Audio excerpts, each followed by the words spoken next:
துரைமுருகன் அவர்கள் ஒரு அறிக்கை வெளியிட்டிருக்கார். அந்த அறிக்கையில் என்ன சொல்றாரு?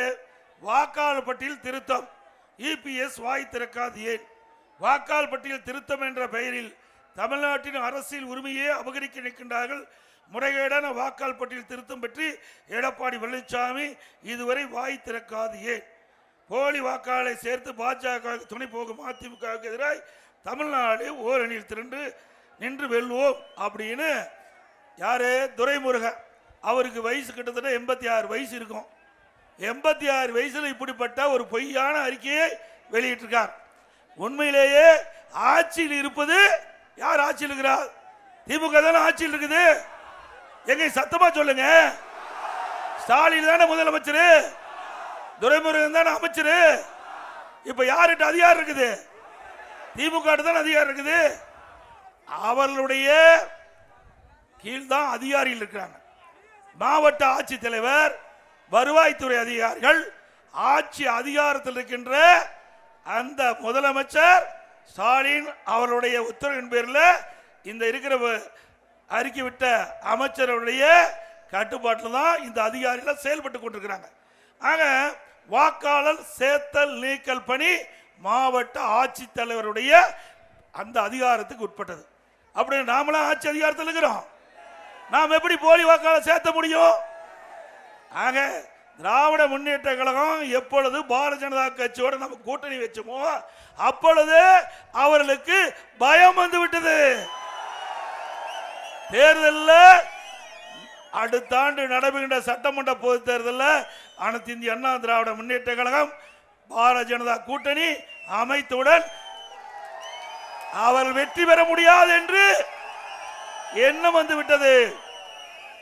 அதெல்லாம் தான் மடைமாற்றம் செய்வதற்காக இப்படிப்பட்ட அறிக்கை வெளியிட்டிருக்கிறார். திரு துரைமுருகன் அவர்களே, சிந்தித்து பார்க்க வேண்டும்.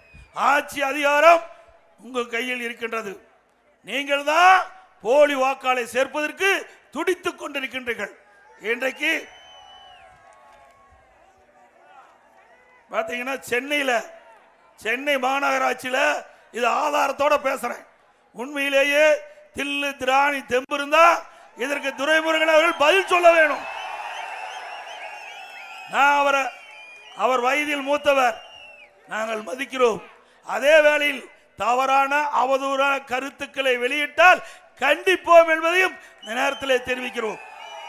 நீங்க பார்த்தீங்கன்னா ஆர்கே நகர் தொகுதி, சென்னையில் ஆர்கே நகர் தொகுதி அம்மா போட்டியிட்டு ஜெயிச்ச தொகுதி. அதுல மட்டுங்க 27,779 வாக்கு நீக்கி இருக்கிறோம். கோர்ட்ல போட்டு பல முறை நாங்கள் நீதிமன்றத்தில் நாடி நாங்கள் பல அதிகாரிகிட்ட கூறிய எங்களுடைய கழக நிர்வாகிகள், மாவட்ட செயலாளர்கள், அங்க இருக்கின்ற மாநகராட்சி அதிகாரத்தில் புகார் கொடுத்தோம். சம்பந்தப்பட்ட தேர்தல் அலுவலகத்தில் புகார் கொடுத்தோம். கண்டுக்கவே இல்லை. போலி வாக்காளர் நீக்கவே இல்லை. ஒரு தொகுதியில் நீதிமன்றம் போய் நீதிமன்றத்தில் முறையாக ஆதாரத்தோடு இவர்களெல்லாம் போலி வாக்காளர் என்று நீதிமன்றத்தில் கொடுத்து வாதாடி 27,779 பேர் நீக்கி இருக்கிறோம். நீங்க பேசலாமா? ஒரு தொகுதியிலங்க, ஒரு தொகுதியில் 27,779 எப்படி இந்த ஆட்சியில போலி வாக்காளர் சேர்க்கிறார் என்பதை மக்கள் உணர வேண்டும். எல்லாம் நாங்க ரெக்கார்டோட வச்சிருக்கிறோம், ஆதாரத்தோட பேசுறோம். பெரம்பூர் தொகுதியில் 12,085 வாக்கு இன்றைக்கு நீதிமன்றத்தில் நாங்கள் முறைகேட சேர்க்கப்பட்டிருந்து புகார் சொல்லி நீதிமன்றத்தில் நிலுவையில் இருக்குது. அதே போல டி நகர் சட்டமன்ற தொகுதியில் பல்லாயிரக்கணக்கான வாக்குகள் போலி வாக்குகளை சேர்த்து நீதிமன்றத்தில் வழக்கு தொடர்ந்திருக்கிறோம். சென்னை மாநகராட்சி முழுவதும் திமுக வெற்றி பெறுவது போலி வாக்காளரால் வெற்றி பெறுவது. இது உண்மைதானே? இது ரெக்கார்டோட கொடுக்கிறோம். இது ஆதாரபூர்வமா நீதிமன்றத்தின் மூலம் வழக்கு தொடர்ந்து நீதிமன்ற உத்தரவின் பேரிலே சம்பந்தப்பட்ட அதிகாரிகள் வீடு வீடா போய் போலி வாக்காளரை நாங்கள் கொடுக்கப்பட்ட அந்த புகாரின் அடிப்படையில், நாங்கள் கொடுக்கப்பட்ட ஆதாரத்தின் அடிப்படையில் வீடு வீடா சென்று போலி வாக்காளர்கள் இன்றைக்கு பெரம்பூர்லையும் இன்றைக்கு ஆர்கே நகர்லையும் இன்றைக்கு நீக்கப்படுகிற சூழ்நிலை வந்திருக்குது. பெரம்பூர்ல வழக்கு நிலுவையில் இருக்குது. ஆர்கே நகர்ல இன்றைக்கு 27,779 வாக்காளர் நீக்கப்பட்டிருக்கான்னு சொன்னா இது திமுக பித்தலாட்டம் தானே. நீ திமுக மக்களுடைய செல்வாக்கு இழந்துட்டாங்க, கட்சிக்காருடைய செல்வாக்கு இழந்துட்டாங்க. அதனால வேறு வழி இல்லாம 2026 நடைபெறுகின்ற சட்டமன்ற பொதுத் தேர்தலில் திமுக தலைமையில் இருக்கிற கூட்டணி படு தோல்வி அடையும். அதற்காகத்தான் இப்படி செய்தி வெளியிட்டு இருக்கிறாங்க. இப்படி ஒரு தவறான செய்தியை இன்றைக்கு இருக்கிற அமைச்சர்கள் வெளியிட்டுக் கொண்டிருக்கிறாங்க. உண்மை நிலை ஆட்சி அதிகாரத்தில் இருப்பது திராவிட முன்னேற்ற கழகம். அவர்கள்தான் இந்த போலி வாக்காளர்களை சேர்ப்பதிலே மும்முரமா இருக்கிறாங்க. அது மட்டுமல்ல, அண்மையில் ஒரு வருஷத்துக்கு முந்தி சென்னை மாநகராட்சி தேர்தல் நடைபெற்றது. அந்த சென்னை மாநகராட்சி தேர்தலில் கள்ள ஓட்டு போட முயன்ற ஒருவரை துரத்தி போய் எங்களுடைய முன்னாள் அமைச்சர் கழக அமைப்புச்சார் திரு ஜெயக்குமார் அவர்கள் பிடித்து காவலத்தை ஒப்படைச்சோம். யாரு ஒப்படைச்சவங்கள கைது பண்ணி சிறையில் அடைக்கிறாங்க. கள்ள ஓட்டு போட வெளியிட்டு இருக்காங்க. எப்படி பாருங்க, கள்ள ஓட்டு போட முயன்றவரை பிடித்து கொடுத்தவர் ஜெயிலில் இருக்கிறாரு, கள்ள ஓட்டு போட்டு முயன்றவர் வெளியில் இருக்கார். அவர் பல வழக்குகளில் சம்பந்தப்பட்டார். இப்படி இருக்கிற கட்சி எங்களை பற்றி விமர்சனம் செய்வதற்கு அருகதை கிடையாது, யோக்கியது கிடையாது. அது மட்டும் இல்ல, இதே போல அம்மா இருக்கின்ற பொழுது சென்னை மாநகராட்சி தேர்தல் நடந்தது.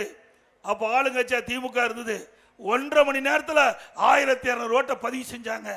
நீதிமன்றத்துக்கு போய் புகார் செஞ்சோம். அதனால நீதிமன்றம் விசாரிச்சு இப்படி 1.5 மணி நேரத்தில் எப்படி 1200 ஓட்டு பதிவாகும் என்று விசாரிக்கப்பட்டு அப்பொழுது இந்த முறைகேடாக சென்னை மாநகரத்திலே நடைபெற்ற அந்த மாநகராட்சி பல டிவிஷன்ல இருக்கின்ற அந்த வாக்குச்சாவடிகள் முறைகேடாக நடைபெற்றதெல்லாம் ரத்து செஞ்சாங்க.